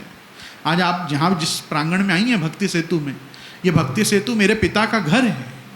इस पिता के मेरे घर में एक भाग है जिसमें मेरे ठाकुर जी, मेरे भगवान विद्यमान है। वो भाग को हम, उस विभाग को हम मंदिर कहते हैं कि जरा मंदिर में जाओ तो मंदिर में से ये ले आओ तो मंदिर से लाना कहाँ है? मंदिर से घर में कुछ लाना है, घर से मंदिर में पहुँचाना है। ये घर और मंदिर की जो व्यवस्था है ये एक सनातन परंपरा है, क्योंकि सनातन धर्मावलंबी आस्तिक जन किसी भी संप्रदाय या देवता में निष्ठा रखता हो, किसी भी भगवान मंदिर वो रोज जाता हो अपने माथा को टेकने के लिए, फिर भी उसके घर में कोई न कोई एक स्थान तो होता ही है जहाँ उसकी छोटी सी ईश्वरवाड़ी होती है, जहाँ वो उसके इष्ट देवता, कुल देवता, उसके अन्य अन्य जो आसक्ति के भगवत रूप हैं उनको पधरा के घर में भी एक स्थान को मानता है, जहाँ वो नित्य दीपक करता हो, धूप करता हो, कुछ नैवेद्य भोग धरता हो और मानता हो कि ये स्थान पे मैं पुष्प चढ़ाता हूँ, बिल्व चढ़ाता हूँ, तुलसी चढ़ाता हूँ कि ये मेरे भगवान है। उसके बाद चाहे भले उनको माथा टेक के किसी मंदिर दर्शन करने जाता हो, लेकिन सनातन धर्म के हर व्यक्ति का खुद का घर होता है, घर में मंदिर होता है। मंदिर में किसी का घर नहीं होता, मंदिर में सिर्फ देवता का, परमात्मा का, ईश्वर का स्थान होता है। इसलिए हम मंदिर में नहीं रह सकते, इसलिए हम उसको हवेली बोलते हैं। हम कहीं तो रहेंगे। दूसरा, मैं आपके ब्रह्म संबंध के विषय में तो अभी, क्योंकि ये हमारा इंटरव्यू बहुत लंबा चलने वाला नहीं है, इसलिए मैं इतना शॉर्ट में बताना चाहूँगा। जैसे यज्ञोपवीत संस्कार होता है, उसमें गायत्री मंत्रोपदेश होता है। सनातन परंपरा में त्रैवर्णिकों को, ब्राह्मण, क्षत्रिय, वैश्य, इन तीनों को परंपरागत सावित्र मंत्र का उपदेश होता है। और सवित्र मंत्र का जो उपदेश हो रहा है उसको गायत्री उपदेश कहते हैं। और गायत्री उपदेश रूपी जो संस्कार प्रक्रिया है उसको यज्ञोपवीत संस्कार कहते हैं। वैसे हमारे यहाँ ब्रह्म संबंध एक संस्कार प्रक्रिया है वल्लभ संप्रदाय में, जिसमें सगद्य पंचाक्षर मंत्र का दान किया जाता है। दीक्षा पंचाक्षर की होती है, लेकिन जैसे गायत्री की दीक्षा होती है उस संस्कार को यज्ञोपवीत संस्कार कहते हैं, वैसे दीक्षा हमारे यहाँ पंचाक्षर मंत्र की होती है। सगद्य, जो गद्य भगवान ने जगतगुरु महाप्रभु श्रीमद् वल्लभाचार्य चरण को प्रकट होकर प्रदान किया, उस गद्य का पंचाक्षर मंत्र सहित दान होता है। और इस पूरी प्रक्रिया को ब्रह्म संबंध संस्कार कहा जाता है। हमारे संप्रदाय में इससे संबंधित जो ग्रंथ है उसका नाम सिद्धांत रहस्य है। और सिद्धांत रहस्य की करीबन 7 प्रधान टीकाएँ हैं और स्वतंत्र लेख को मिला के 8 या 9 हमारे यहाँ आप समझिए कि टीकाएँ विद्यमान हैं अभी तक सिद्धांत रहस्य पे ऑथेंटिक। और उनमें से एक भी टीकाकार ने दीक्षा शब्द का प्रयोग ब्रह्म संबंध के लिए नहीं किया है। दीक्षा हमारे यहाँ का शब्द ही नहीं है। हमारे यहाँ दीक्षा एक ही मंत्र की होती है और वो है अष्टाक्षर मंत्र, जो सबसे पहले बच्चा जैसे ही शुद्ध होता है उस शुद्ध बालक को हमारे यहाँ कान में 3 बार अष्टाक्षर श्रवण कराकर उसको अष्टाक्षर कृष्ण मंत्रोपदेश, शरण मंत्र का उपदेश होता है। वो हमारे यहाँ अष्टाक्षर मंत्र की दीक्षा है। लेकिन ब्रह्म संबंध तो बाकायदा संस्कार पद्धति है, क्योंकि संस्कार शब्द का अर्थ होता है जिसमें आपका शुद्धिकरण होता है। और ब्रह्म संबंध करणात् सर्वेषां देह जीवयो सर्वदोष निवृत्तिर्हि दोषा पंचविधा स्मृता। 5 प्रकार के दोष वल्लभ संप्रदाय ने भगवत सेवा में बाधक या प्रतिबंधक माने हैं। उन दोषों के निवारण के लिए जो संस्कार प्रक्रिया भगवद उपदिष्ट पद्धति से आचार्यों ने परंपरागत रखी है, उसको हमारे यहाँ ब्रह्म संबंध कहा गया है। ब्रह्म संबंध में जो आत्मनिवेदन या सर्व समर्पण जीव करता है, वो भगवान को करता है, जिसका केवल साक्षी गुरु या आचार्य होता है। ब्रह्म संबंध प्रदाता सिर्फ 2 व्यक्ति हैं, एक श्री महाप्रभु जी, एक श्री यमुना जी। वो आपका ब्रह्म संबंध कराते हैं। ब्रह्म संबंध प्रत्येक जीव का, चाहे लड्डू गोपाल के सामने हो, मदन मोहन लाल के सामने हो, या किसी भी चतुर्भुज स्वरूप के सामने हो, ब्रह्म संबंध जीव का श्रीनाथ जी से ही होता है। और श्रीनाथ जी पुष्टि पुरुषोत्तम परात्पर परब्रह्म श्री गोवर्धन धर एकमात्र हमारे संप्रदाय में उपास्य हैं, जिनके हमारे यहाँ 9 रूप विद्यमान हैं। और उन 9 रूपों में हम कृष्ण भक्ति का जो सेवा का हम प्रकार आज भी जी रहे हैं, वो ब्रह्म संबंध द्वारा ही फलित या हमको अधिकृत होता है। तो हम वो अधिकार को फलीभूत कराने के लिए किसी भी गुरु सदन में जाते हैं, गुरुद्वार से विनती करते हैं, गुरु हमको अष्टाक्षर सहित सगद्य पंचाक्षर मंत्र का उपदेश करते हैं, हम ब्रह्म संबंधी होते हैं। उसके बाद अपने घर में भी हमको सेवा का अधिकार प्राप्त होता है। ये हमारे यहाँ की विशुद्ध विशिष्ट आचार्य परंपरा, वैष्णव परंपरा को जीवंत रखने के लिए बनाई गई है। इसमें भी ऐसा कहीं नहीं है कि आचार्य किसी को पीड़ित या प्रताड़ित करते हों कि तुमको हमारा दास रहना पड़ेगा, तुमको हमारी जूठन खानी पड़ेगी, तुमको हमारे कोई भी अन्य ऐसे उपदेश को उठाने होंगे कि जो शास्त्र में वर्णित नहीं। मैं जरूर कहूँगा सनातन परंपरा को ये बात समझनी चाहिए। वेदों की आज्ञा है, वेदों का उपदेश है, रिक्त हस्तम न पश्येद आचार्य। आज भी लोग आते हैं तो हमको कुछ भेंट करते हैं। भेंट क्यों करते हैं? क्योंकि खाली हाथ आचार्य को नहीं मिला जाता है। समित पाणी क्षोत्रिय समय गुरुमेवा अभिगच्छेद। गुरु के पास जाने के पहले का भी कुछ प्रोटोकॉल है। गुरु के लिए कुछ उपहार, कुछ ऐसी वस्तु जो उनके यज्ञ में यज्ञ सामग्री के रूप में काम आने वाली हो, ऐसी सामग्री लेकर जाना चाहिए। नीति के शास्त्रों में आगे जाके भी स्मृति और संहिताओं में कहा गया है, रिक्त हस्तम न पश्येच राजा नाम देवताम गुरु। राजा को, देवता को और गुरु को खाली हाथ नहीं मुंह दिखाना चाहिए। इसलिए आपने देखा होगा पुराने ज़माने में लोग मंदिर के बाहर से भी पुष्प, तुलसी, बिल्व, फल कुछ भी लेकर ही मंदिर में प्रवेश करते थे। आज लोग भेंट लेके जाते हैं, सन्मुख भेंट पधरा देते हैं। पहले गुरु के पास आते थे तो पता होता था गुरु को क्या चाहिए, तो वो वस्तु लेके आते थे। आज नहीं पता है गुरु को हमसे क्या अपेक्षा है, तो हम उसको एक करेंसी के रूप में, भेंट के रूप में पधरा देते हैं कि भाई आपको जो इच्छित हो वो आप स्वयं ले लें, हमारी तरफ से ये भेंट। तो ये भेंट करना, चरण स्पर्श करना, चरण सेवा करना, ब्रह्म संबंधित होना, संप्रदाय के अनुयायी होना, एक प्रॉपर एडमिशन लेकर एलिजिबिलिटी के साथ किसी इंस्टीट्यूशन में आके एक ऑर्गेनाइज्ड सिलेबस के रूप में कुछ पढ़ के कुछ प्रैक्टिस करने का विधान है, जिसको हम संप्रदाय कह रहे हैं। संप्रदाय को आप इतनी लाइटली मत लीजिए। आज संप्रदाय शब्द का सत्यानाश किया गया है, उसको कम्युनल से जोड़ के। कहीं कम्युनल अनरेस्ट होता है तो उसको कहते हैं सांप्रदायिक दंगे हो गए। कहीं राइट्स होते हैं तो उसको कहा जाता है वहाँ सांप्रदायिक दंगे हो गए, 2 समुदायों के बीच में सांप्रदायिक दंगे हो गए। सांप्रदायिक दंगे कैसे हो गए? मतलब क्या 2 स्कूल ऑफ थॉट्स टकरा गई, लड़ ली, ये बताना चाह रहे हैं? नहीं, वहाँ ऐसी बात नहीं। आप हिंसा को बताने के लिए आप संप्रदाय शब्द का प्रयोग कर रहे हो, जबकि संप्रदाय शब्द तो तभी संभव है कि जब जहाँ पूर्ण अहिंसा हो। कोई प्रकार की भी व्यवहारिक, वैचारिक, मानसिक, शारीरिक हिंसा का जहाँ प्रयोग ना किया जाता हो, मैं मानता हूँ धर्म वहीं स्थिर रहेगा। धृति क्षमा दमोस्तेयम शौचम इंद्रिय निग्रह धीर विद्या सत्यम क्रोधो दशकम धर्म लक्षणम। धर्म के 10 लक्षण होते हैं और इन 10 लक्षण पे ये आपकी जो फिल्म है ये बहुत पतित साबित होती है। ये कहीं से धर्म के किसी स्वरूप को नहीं उठा रही है। ये महाराज फिल्म धर्म के प्रत्येक चरण पे कुठाराघात कर रही है। ना वो व्यक्ति में सुधार ला पा रही है, ना व्यक्तित्व में समाज सुधार ला पा रही है, ना समाज में सुधार ला पा रही है। इससे समाज में और विघटन ही फैलेगा। तो करसन दास ने जो फिल्म में जो श्लोक जो बोला भी कहा है वो ब्रह्म संबंध वो मंत्र सारे तो वचन नहीं नहीं, है। वो उन्होंने उसके एक टीका को कोट किया है। वो टीका को भी बहुत बुरे ढंग से कोट किया गया है। और मैं तो आपको ये बात कहना चाहूँगा, महाराज के डायलॉग करसन दास को दे दिए हैं और करसन दास के डायलॉग महाराज को दे दिए हैं। ये सबसे बड़ा झूठ है। महाराजा लाइबल केस के साथ, संप्रदाय के साथ नहीं, महाराजा लाइबल केस जिसको आप इस पूरे फिल्म की आधारशिला मान रहे हो, जिस पे सौरभ शाह के भवन में आप इंटीरियर डेकोरेट कर रहे हो महाराज फिल्म को, उसकी नींव इतनी कमजोर कर दी है। दिखाते, मैं आपको ये बात कहता हूँ, आज भी अगर किसी में दम हो तो सच में महाराजा लाइबल केस को यथार्थ करके, चरितार्थ करके फिल्म दिखाए। इस महाराज फिल्म का पूरा उल्टा समाज के सामने ना आए तो आप कहना मैं मेरा आचार्यत्व छोड़ दूंगा। मैं आपको ये बात सत्य कह रहा हूँ। क्यों? क्योंकि महाराजा लाइबल केस में महाराजों ने सही ढंग से फाइट किया है, उनको सुना नहीं गया उस टाइम पे। और आज भी परिस्थिति यही हुई। हमको गुजरात हाई कोर्ट ने बराबर सुना नहीं, समय नहीं दिया है। होगा उन पे कोई प्रेशर,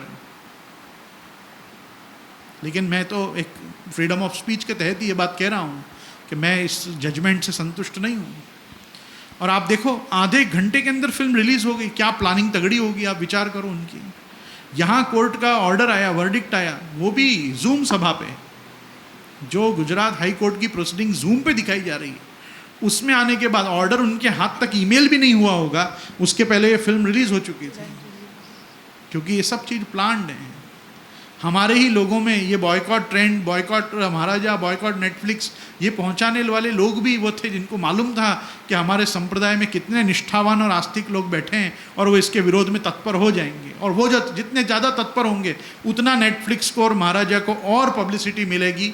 और ये स्टंट करके वो नेगेटिव पब्लिसिटी के द्वारा अपनी टीआरपी और अपनी तो OTT प्लेटफॉर्म पे फिल्म को सक्सीड कर ही लेंगे, इसका पूर्ण विश्वास था। और वही दुर्घटना घटी, ये वही दुर्घटना घटी है।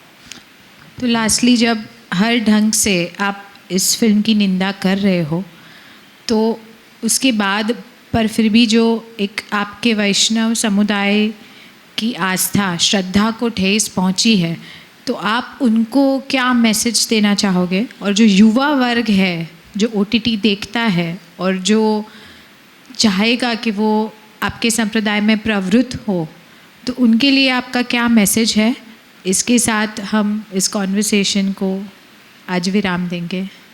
संपूर्ण पुष्टि मार्ग का एक ही आवाहन है, आपको जगतगुरु महाप्रभु श्रीमद् वल्लभाचार्य चरण के द्वारा प्रदर्शित भगवान श्री कृष्ण की भक्ति करनी हो तो आप किसी भी जाति, समाज या समुदाय के अंग रहे हों, आपका इधर आवाहन है, आपका स्वागत है। यहाँ ऐसा कुछ भी नहीं है कि ब्राह्मणों के विशेष अधिकार हैं, क्षत्रियों के उससे कम है, वैश्यों के उससे कम है, शूद्रों के हैं ही नहीं इत्यादि। ऐसी कोई व्यवस्था यहाँ नहीं है।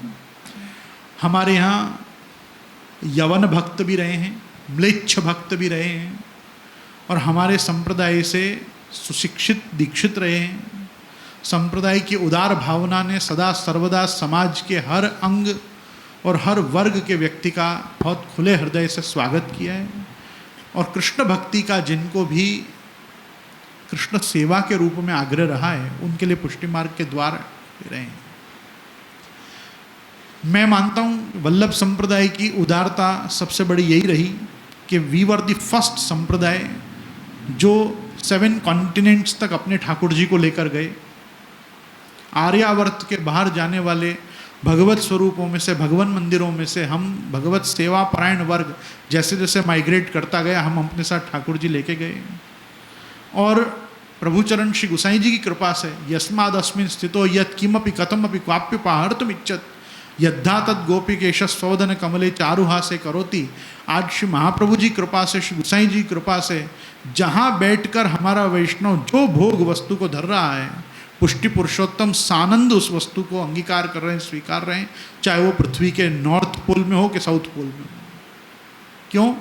क्योंकि हमारे मार्ग में कहीं कभी भी भेदभाव और ऊंच नीच इसको कभी भी मान नहीं दिया गया। हम सब कृष्णदास हैं, हम सब कृष्ण भक्त हैं। मैं आपको बताना चाहूँगा, हमारा आचार्य समुदाय फिल्म देखने के पहले इसलिए नहीं बोला, हमारी संस्कृति, हम परंपरा है, जब ग्रंथ हाथ में आता है पूर्व पक्ष का अध्ययन करते हैं, फिर उसके खंडन पे बोलते हैं। जब तक ग्रंथ ही नहीं देखा है हम क्या बोलें कि ग्रंथ सही है, गलत है, सही आया है, नहीं आया है, इस पर अपना अभिप्राय कैसे व्यक्त करें। इसलिए हम फिल्म के आने की राह देख रहे थे। और फिल्म के आ जाने के बाद जिन वैष्णवों ने भी देखी, हमने उनमें जो संप्रदाय की निष्ठा के अडिग चरण दृढ़ स्थापित देखे। एक भी समझदार आदमी ने हमको अब तक फ़ोन करके किसी भी आचार्य को, इस समय हम करीबन 225 गोस्वामी आचार्य बालक भूतल पे विद्यमान हैं, वल्लभ संप्रदाय के प्रभुचरण श्री गोसाई जी के वंशज।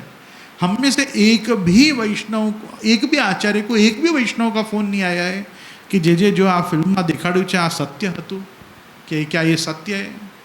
हमको नहीं आया फ़ोन, क्योंकि हम कि जो देख रहा है उसको मालूम है ये झूठ है। ऐसा तो कभी अपने यहाँ हुआ ही नहीं। और आज भी मैं जो चीज़ कह रहा हूँ, संप्रदाय की भावनाएं आहत हुई हैं। मुझसे संप्रदाय नहीं है बहन, आप सबसे संप्रदाय है। अनुयायियों से संप्रदाय बनता है, केवल आचार्यों से नहीं बनता है। मैं जब कह रहा हूँ संप्रदाय की भावना आहत हुई है, तो मैं अभी भी ये बात कह रहा हूँ, वैष्णव सेंटिमेंट्स हर्ट हुए हैं, वैष्णव इमोशंस, वैष्णव फीलिंग्स हर्ट हुई हैं। उन्होंने आपके मंदिर को, आपके भगवान को, आपके गुरु को, आपकी आस्था को, आपके परिवार को और आपके पूज्य वडीलों को ऐसा गंदा बताया है। धर्म को गंदा नहीं बताया है, समाज को गंदा बताया है, बाप भाई पिता को और पति को गंदा बताया है। और ये गंदगी को तो समाज को ही साफ करना पड़ेगा, क्योंकि मैं अकेला समाज नहीं हूँ, मैं समाज का कोई प्रतिनिधि हो सकता हूँ, निधिपति तो मैं किसी संप्रदाय का नहीं। और ये अयम तु युग धर्मो ही वर्तते कस्य दूषणम अतस्तु पुंडरीकाक्ष सहते निकटे स्थिता। भागवत और भागवत महात्म्य भी ये बात कहती है कि ये युग ही कुछ ऐसा चल रहा है कि इस समय भगवान भी बाजू में विराज के बस देख रहे हैं कि क्या चल रहा है। प्रभु भी इसमें काल धर्म में हस्तक्षेप करना नहीं चाहते। मैं आपको लास्टली ये बात कहना चाहूँगा, हमारे संप्रदाय में 3 ढंग से भगवत भक्तों की भावनाओं को कैटेगराइज किया गया है, जिसको हम कहते हैं पुष्टि, मर्यादा और प्रवाह। जो महाप्रभु जी के, श्रीनाथ जी के पुष्टि के जीव होंगे, वो ऐसी 10 फिल्म आने पर भी इतने से भी पीछे नहीं हटेंगे। जो मर्यादा के जीव होंगे, वो विचार करके यहाँ तक विचार को ले जा पाएंगे कि श्रीनाथ जी में हमारी आस्था है, वो बराबर है, ये गुरुजन कैसे हैं देखना पड़ेगा। और जो प्रवाही होंगे, वो प्रवाही तो यही मान के चलेंगे आ बद्दा आवाज़, वो तो आने भी नहीं है। और वो आए तो उनसे हमारे संप्रदाय को, मार्ग को कोई लाभ भी नहीं है, वो ना आए तो अच्छा है। मैं तो साफ कहना चाहता हूँ, पुष्टि जीव कहीं नहीं जाने वाला है, मर्यादा का जीव अपनी मर्यादा में रह के आने वाला है, और प्रवाही जीव को जहाँ जाना है जाए, हमको उनकी पड़ी भी नहीं है, क्योंकि they are doing no good to society, no good to the family, no good to the nation and no good to humanity. क्योंकि वो प्रवाही हैं, वो तो बस बह रहे हैं, उनका जीवन भी बह रहा है, काल चक्र में बह रहे हैं हम सब। और इस काल प्रवाह में बहना मैं नहीं चाहता, इसलिए मैं सत्य बोलना चाहता हूँ। जो सत्य होगा उसके साथ खड़ा रहूँगा। फिल्म में अगर इतना भी सत्य बताया होता तो मैं स्वीकारता, हाँ उसमें यहाँ ये सत्य बताया, तद्दन खोटी फिल्म है। और मैं इसकी लास्ट में भी कड़ी निंदा करके मैं आपका बहुत बहुत धन्यवाद कहना चाहूँगा कि आपने भी मुझे इतना समय दिया और ये प्रश्न पूछे जिनसे मैं मेरे हृदय के ये उद्गार प्रकट कर सका। नहीं तो मेरा ये करुण क्रंदन भी आज भी बाहर नहीं आता, मैं चुप रहता, क्योंकि महाप्रभु वल्लभाचार्य जी की आज्ञा है त्रिदुख सहनम धैर्यम आमृते सर्वतः सदा। एक भक्ति मार्गी को धैर्य भी रखना चाहिए। जो हो रहा है भगवद इच्छा से हो रहा है, जो हो रहा है भगवान की ही लीला के अंतर्गत हो रहा है, इसलिए तथैव तस्य लीलेति मत्वा चिंताम द्रुतम त्यजेत। मैं तो भगवान में निष्ठा रखने वाला आदमी हूँ। आप सबसे भी कहना चाहता हूँ, जितना हो सके भगवत शास्त्रों को, भगवान मार्गों को, सत संप्रदायों को पढ़ें। मूर्ख लोगों की ही आस्थाएं डिगती हैं, पढ़े लिखे लोगों की आस्था को कोई फर्क नहीं पड़ता है। पढ़ना क्या है, बस खाली उतना देखना है।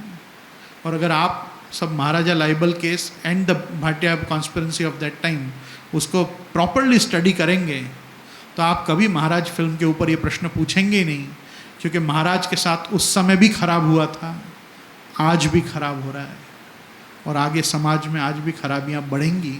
अगर इस प्रकार की फिल्म्स का हमने स्वागत किया तो हमको इसकी निंदा और भर्त्सना करके इनको रोकना ही है, तभी जाके हम सनातन संस्कृति में सत संप्रदायों को उनके उज्जवल रूप में देख पाएंगे।